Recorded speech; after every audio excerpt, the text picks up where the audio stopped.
మన VVIT university, absolute discipline, absolute education.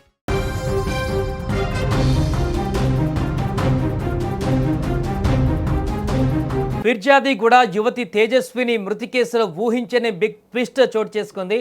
మొదట ఇదొక సాధారణ అనుమానాస్పద మరణం అనుకున్న పోలీసులకు సీసీటీవీ ఫుటేజ్ అలాగే ఆమె తల్లి ఇచ్చిన స్టేట్మెంట్ చూశాక మైండ్ బ్లాంక్ అయింది. అసలు చనిపోయే ముందు ఆ అర్ధరాత్రి తేజస్విని ఏం చేసింది? దేవుడు పిలుస్తున్నాడంటూ నగ్నంగా రోడ్లపైకి ఎందుకు పరిగెత్తింది?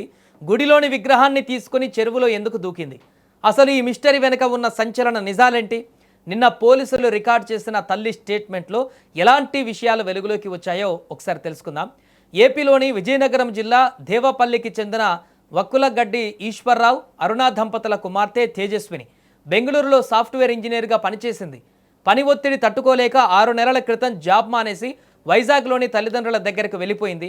2 నెలల క్రితం తల్లి అరుణతో కలిసి హైదరాబాద్కు వచ్చి ఫిర్జాదిగూడలోని శంకర్ నగర్ కాలనీలో ఓ ఇంట్లో కిరాయి ఉంటుంది. ఈ క్రమంలో శనివారం అర్ధరాత్రి 2:30 సమయంలో నిద్రలేచిన తేజస్విని తల్లి ఉండే గది బయట నుంచి తాళం వేసింది. నగ్నంగా వీధుల్లోకి పరిగెత్తుకుంటూ వెళ్ళింది. ఫిర్జాదిగూడలోని చెరువులో దూకి ఆత్మహత్య చేసుకుంది. ఇంటి నుంచి నగ్నంగా పరిగెత్తుకుంటూ వెళుతున్న క్రమంలో దారి మధ్యలో కనిపించిన బీరప్ప గుడి వద్ద ఆగి మొక్కి అక్కడ నుంచి చీర విగ్రహం తీసుకువెళ్లడం గమనార్హం. ఇక శనివారం ఉదయం నిద్రలేచిన తల్లి అరుణ గది బయట తాళం వేసి ఉండడం గుర్తించి గట్టిగా కేకలు వేయడంతో స్థానికులు వచ్చి తెరిచారు. ఆ తర్వాత కుమారుడు కోసం వెతకగా ఎక్కడా కనిపించలేదు. దీంతో కంగారు పడి చుట్టుపక్కల గాలించగా ఫిర్జాదిగూడ చెరువులో నగ్నంగా శవమై కనిపించింది. ఈ ఘటన స్థానికంగా ఒక్కసారిగా కలకలం రేపింది.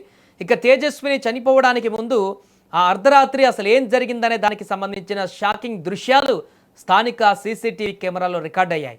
అర్ధరాత్రి సమయంలో తేజస్విని ఒంటిపై బట్టలు లేకుండా పూర్తిగా నగ్నంగా నివాస ప్రాంతాల గుండా పరుగులు తీసింది. నన్ను దేవుడు పిలుస్తున్నాడు, నేను వెళ్ళిపోవాలి అంటూ గట్టిగా అరుస్తూ రోడ్డుపై హల్చల్ చేసింది. సీసీటీవీ ఫుటేజ్ని గమనిస్తే ఆమె నేరుగా స్థానికంగా ఉన్న ఒక గుడి వైపు పరిగెత్తుకుంటూ వెళ్ళింది. ఆ తర్వాత గుడిలోకి ప్రవేశించి అక్కడ ఉన్న విగ్రహాన్ని చేతిలోకి తీసుకుంది. అలా విగ్రహాన్ని పట్టుకొని నేరుగా సమీపంలో ఉన్న చెరువు వైపు వెళ్ళి క్షణాల వ్యవధిలోనే ఆ చెరువులో దూకేసింది. ఆ చీకట్లో ఏం జరుగుతుందో ఎవరికి అర్థం కాలేదు. రాత్రి జరిగిన ఈ ఐడ్రామా ఎవరికీ తెలియదు. కానీ తెల్లవారేసరికి ఆ చెరువులో ఒక యువతి శవం తేలియాడటం స్థానికులకు తీవ్ర భయాందోళన కలిగించింది. గమనించి చూస్తే అది తేజస్విని మృతదేహంగా గుర్తించారు. సమాచారం అందుకున్నటువంటి ఫిర్జాదిగూడ పోలీసులు వెంటనే స్పాట్కు చేరుకొని మృతదేహాన్ని స్వాధీనం చేసుకున్నారు. మొదట ఈ మరణం వెనుక ఎవరైనా ఉన్నారా, హత్య చేసి చెరువులో పడేశారా అనే కోణంలో అనుమానాలు వ్యక్తమయ్యాయి. కానీ కాలనీలోని సీసీటీవీ ఫుటేజీలను పరిశీలించాక, ఆమె తల్లి ఇచ్చిన స్టేట్మెంట్ రికార్డ్ చేశాక ఈ కేసు పూర్తిగా మరో మలుపు తిరిగింది. ఇది మానసిక స్థితి సరిగ్గా లేక దేవుడి భ్రమలో చేసుకున్న ఆత్మహత్య, లేక దీని వెనుక మరేదైనా బలమైన కారణం ఉందా అనే కోణంలో పోలీసులు ఇప్పుడు లోతుగా దర్యాప్తు చేస్తున్నారు. ఫిర్జాదిగూడలో కలకలం రేపిన తేజస్విని కేసు ప్రస్తుతానికి అనేక అనుమానాలకు, చర్చలకు దారితీసింది.